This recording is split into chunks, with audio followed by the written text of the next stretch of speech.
So last night when I got home from work, the little boy calf was doing better.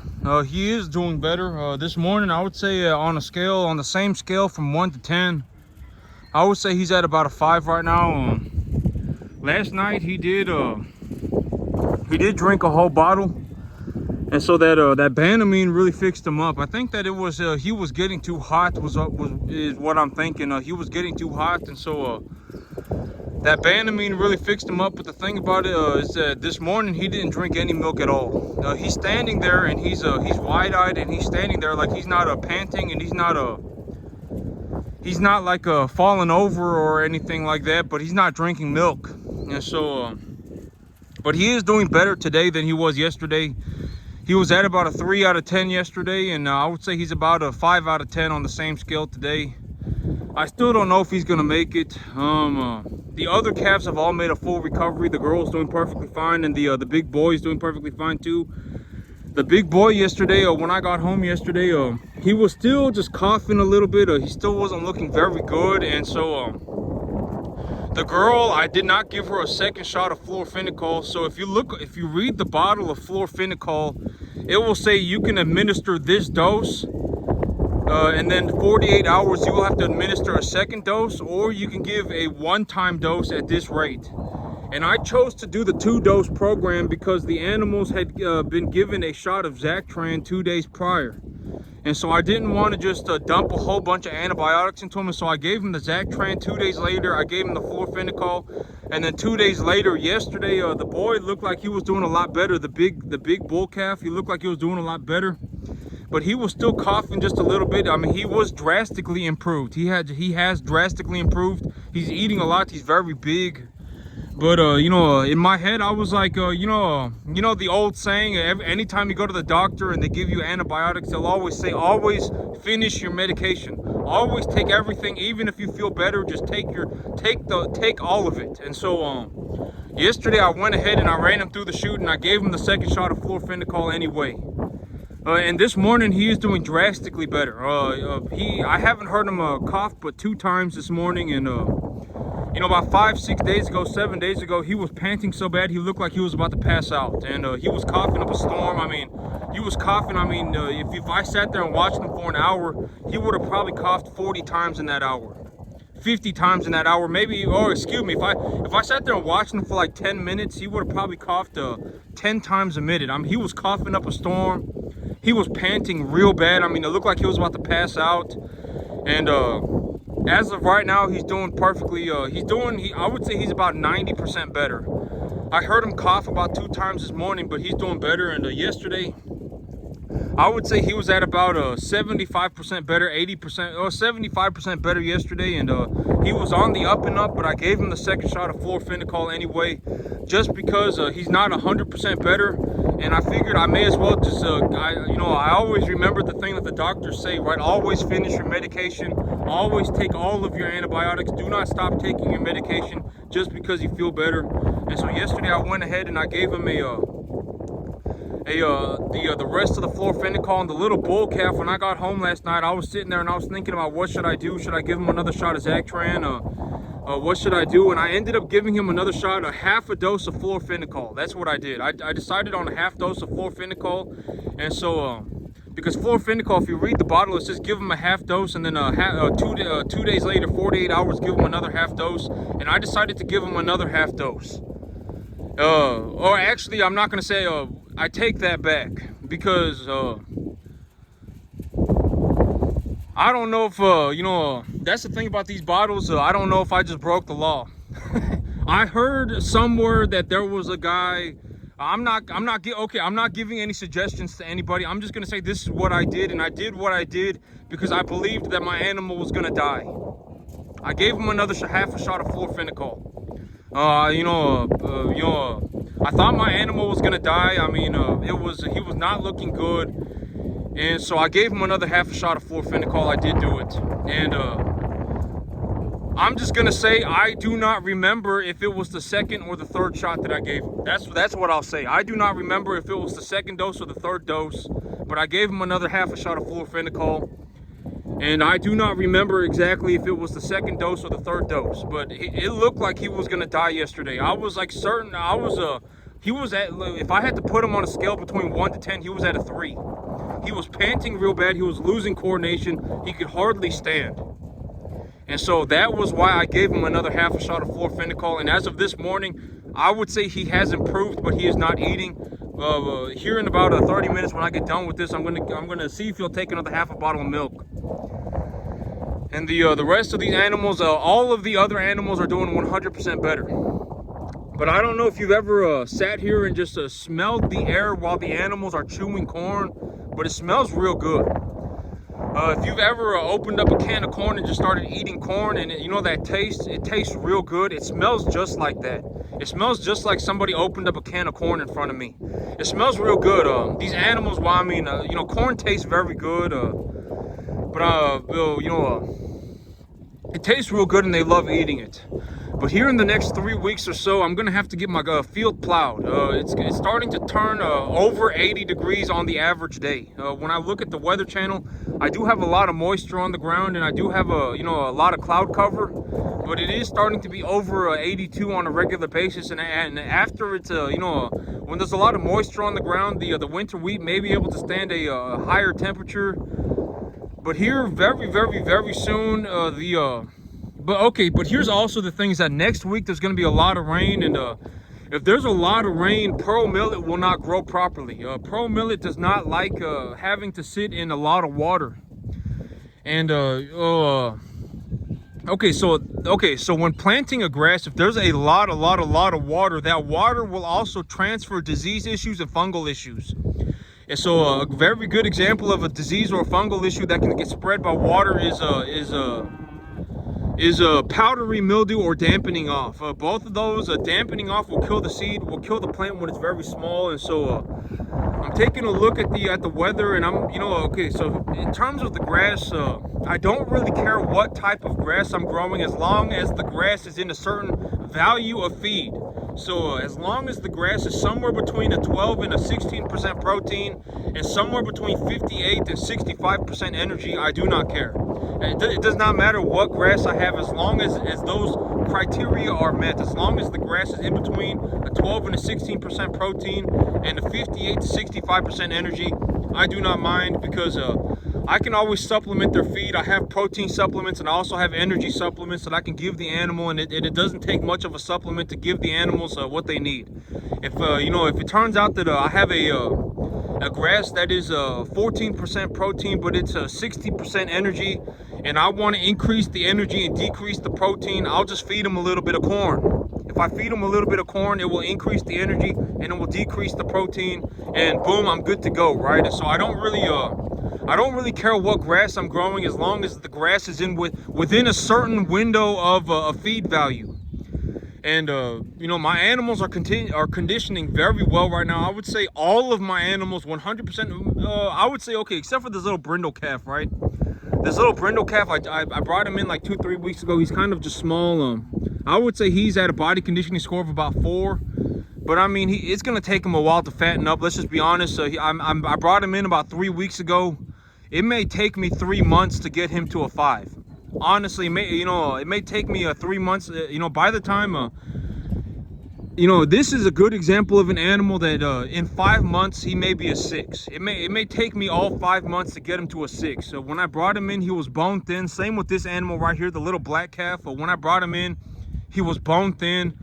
Hardly eating anything. It may take, when I brought him in, he was probably at a 3 or a 4, and it may actually take me all 5 months to get him to a 6, because these animals, they're not gonna put on a massive amount of fat overnight, and as they grow, their frames will grow as well, and so they will need to put on more weight. And so if they're a small little calf, and next week they've gotten 3 inches taller, and they've also gotten 5 inches longer, they're going to need to put on more weight to increase that body conditioning score. And so these two animals right here are a very good example of an animal that I brought in at a body conditioning score of about a 3 or 4, and it will take me all 5 months to get them to a 6. If I bring them in at a 5, if I bring them in at a body conditioning score of about a 5, within 5 months they may be at a 7. They may be at a body conditioning score of a 7. And but that's the thing, is that once these animals once these animals are experiencing malnutrition, once they are not if they are in a situation where they are just not doing very well, it will take a lot to do better to correct them. Like if you want to get them healthy and you want to get them good, going good, it's going to take a lot of time and it's going to take a lot of resources.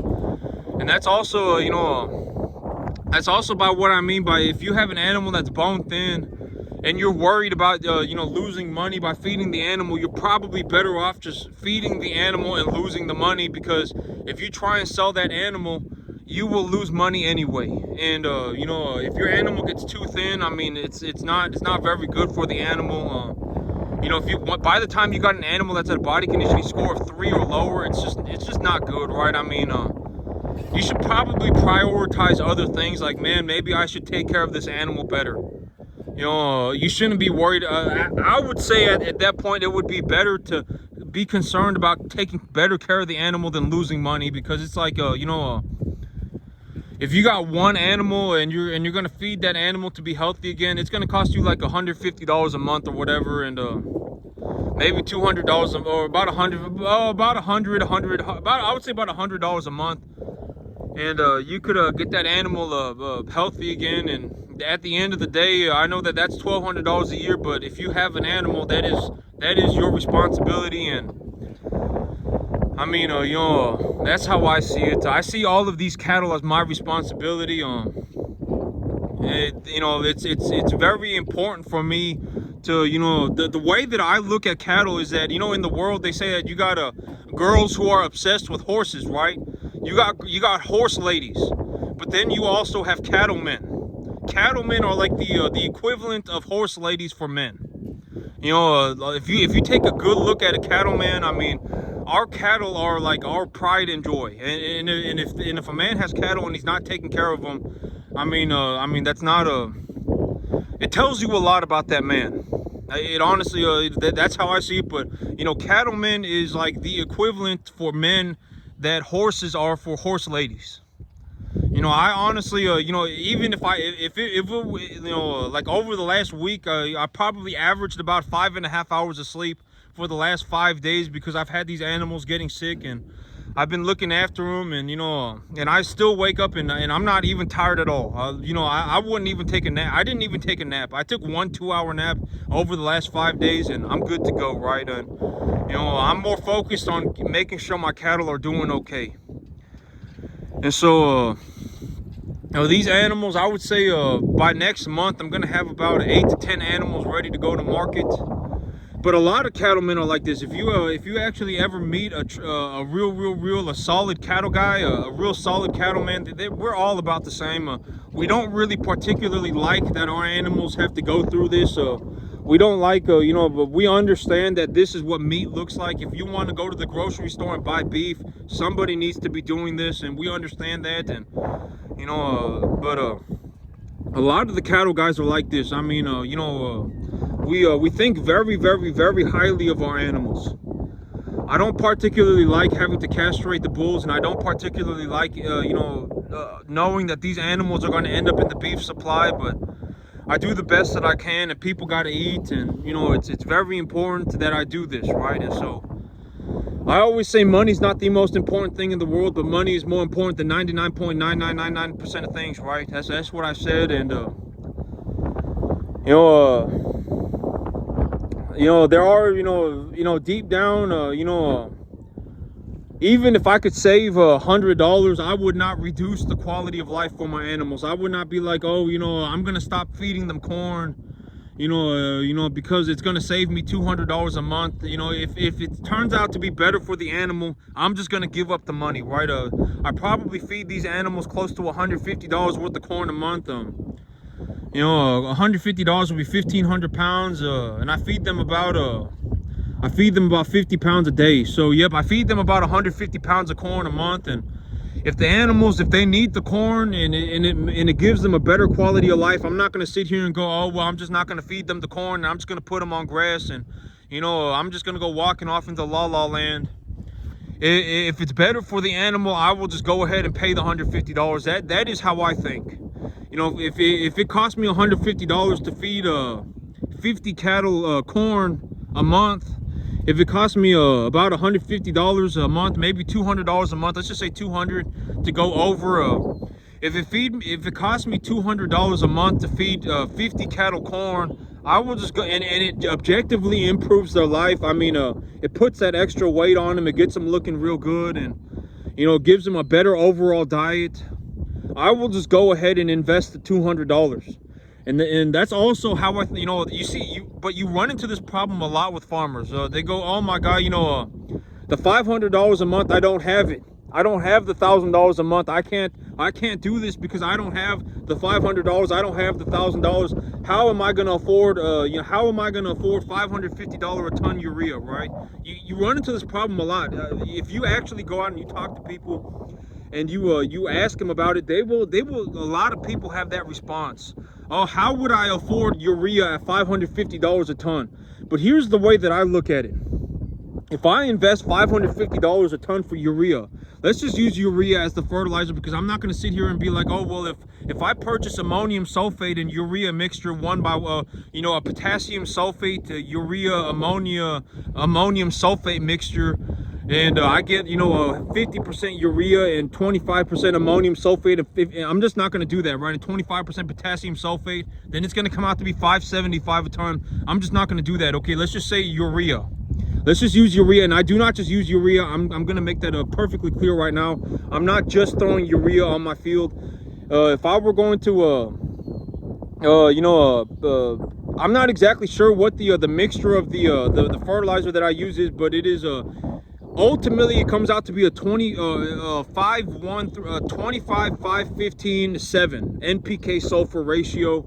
That is what I've been using on my field for the last 2 months, and over the next month when I plant my new grass, I probably am going to switch to something like a 1717, so that I can, when I plow my field, I can put more phosphorus and potassium inside of the soil.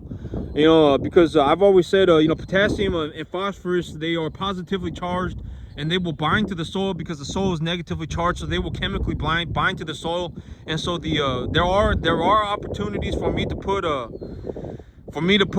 positively charged fertilizers on the soil and have them sink into the ground via the natural weather, but it does not happen very often, and maybe twice a year, 3 times a year if I'm fortunate. And so most of the time what I'm going to end up having to do is plow the fertilizer into the soil.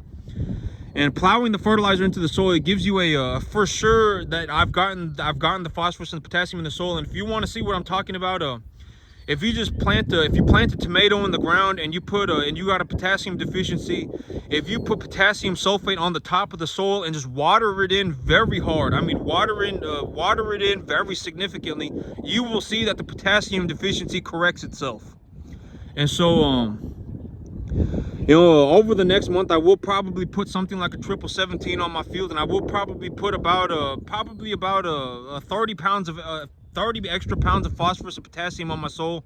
So I'll probably put about 1 ton of 1717 on my field before I plow my field, and so that when I plow my field, the phosphorus and the potassium will be bound in the soil and be utilized by the plants until I plant my fall crop here in about 6 months. When I replant my crop, the phosphorus and the potassium will have been metabolized by the plant, and so when I plant my new crop, I can apply more then if necessary.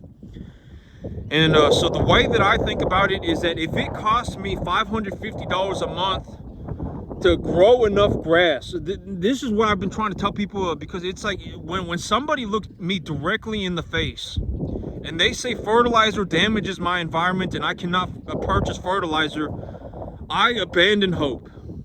Because it's like there is nothing that I can say at that point in time that would make this person turn around and come back into reality. I can almost guarantee it. If I found 1,000 people who were in the fertilizer damages your environment and I cannot afford the fertilizer, if I found 1,000 people who say that about fertilizer and put them all in a room, if I had an honest conversation with them, 999 of them would still just go off in the wrong direction, completely off in the wrong direction forever.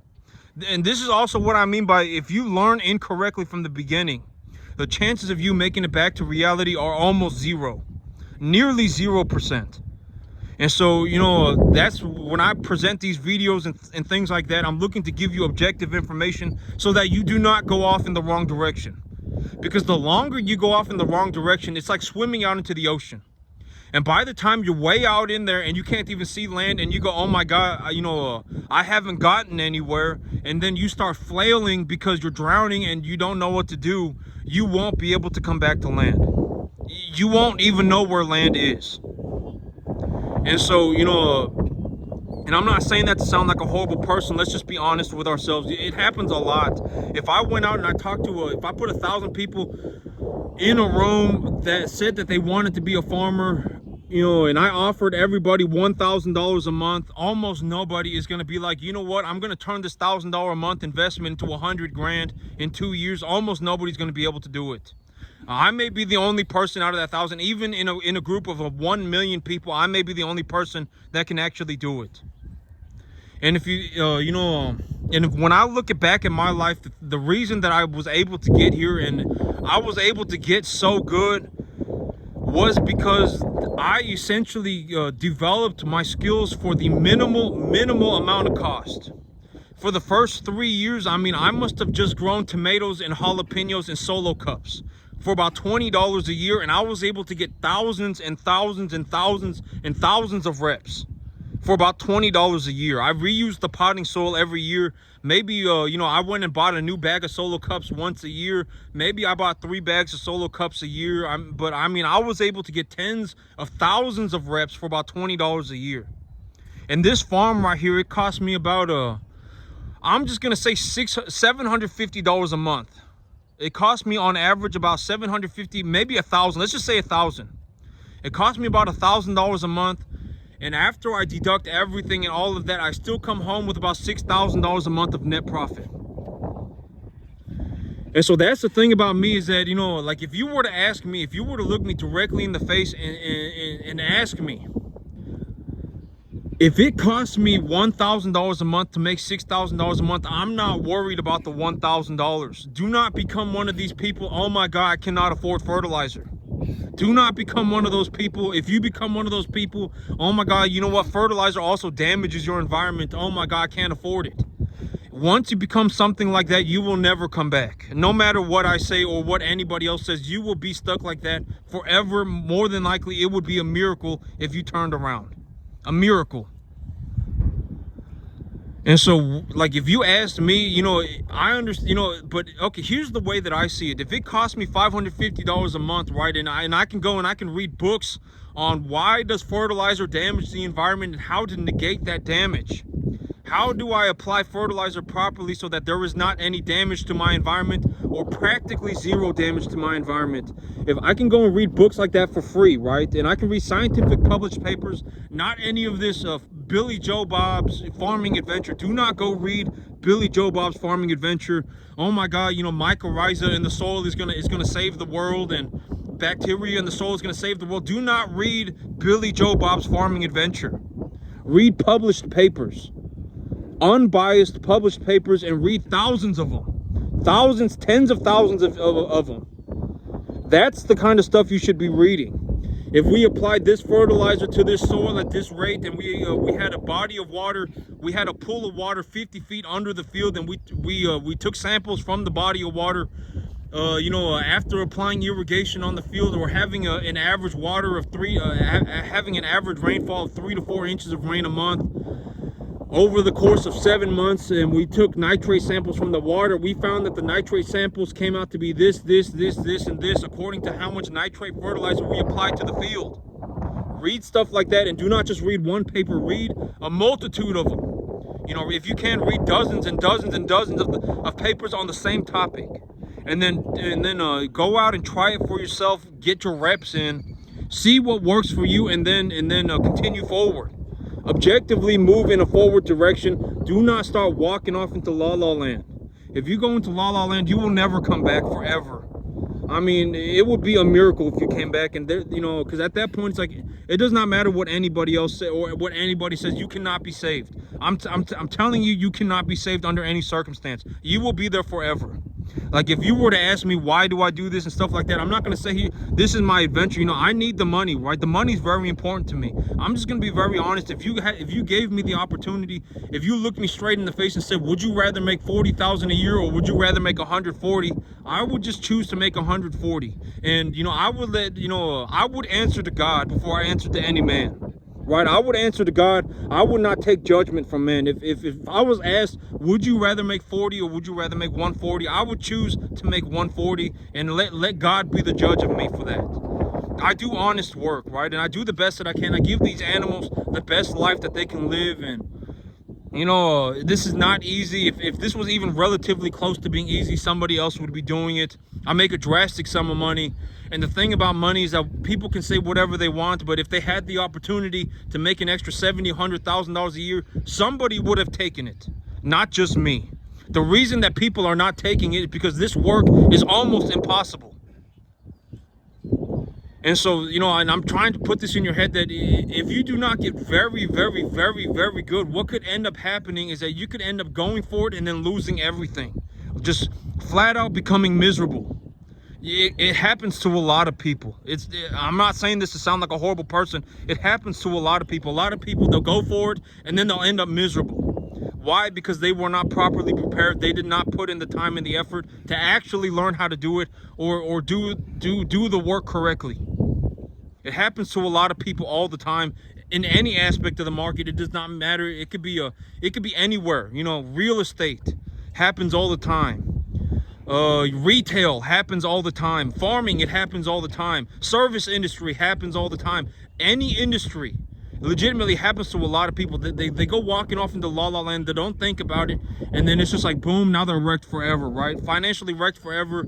You know, they're gonna be even, you know, and they will not be able to recover for the entirety of their life, more than likely. You know, and it happens a lot. And so, you know, and this is also about what I mean by, you know, sometimes it is better to just go and get a job.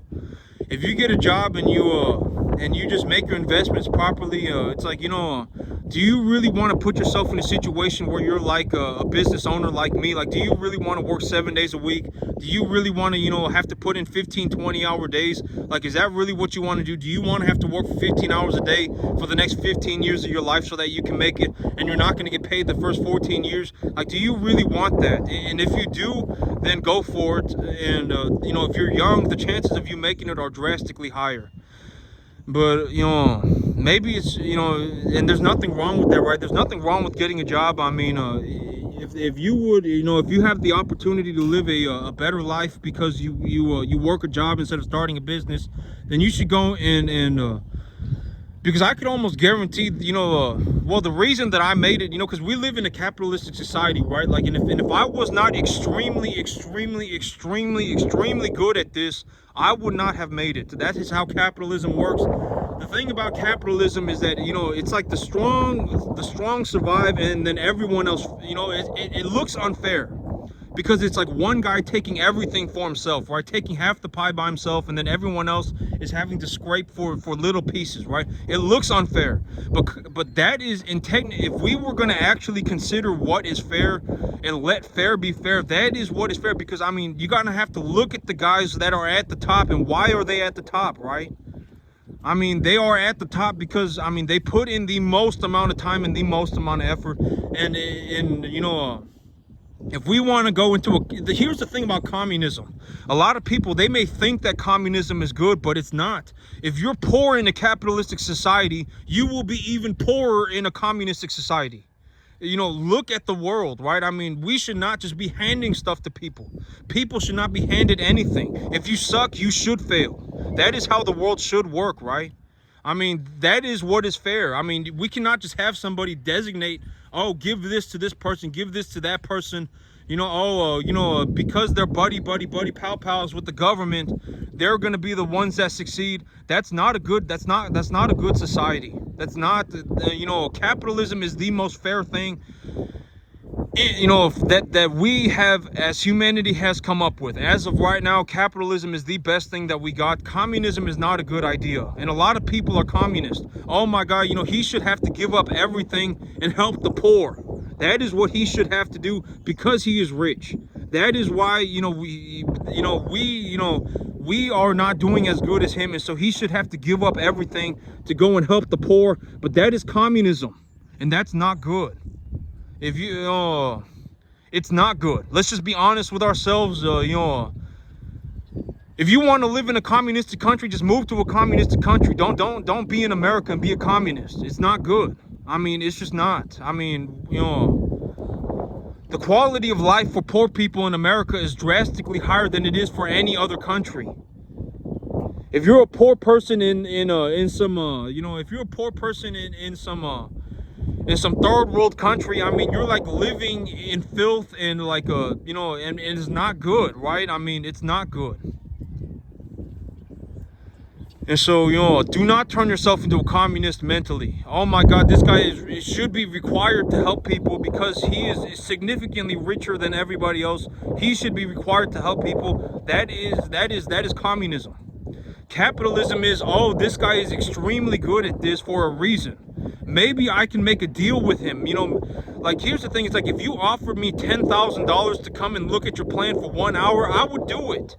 And we could get a lot done in that 1 hour, right? If you just wrote me a check for 100 grand or whatever it may be, and it was a reasonable amount of money for the thing that you were asking me to do, I would do it. That is how capitalism works, right? Like, oh my God, I want to get into farming and I've come up with this plan and I want him to take a look at it for an hour, so I should write him a check for $10,000. I would do it.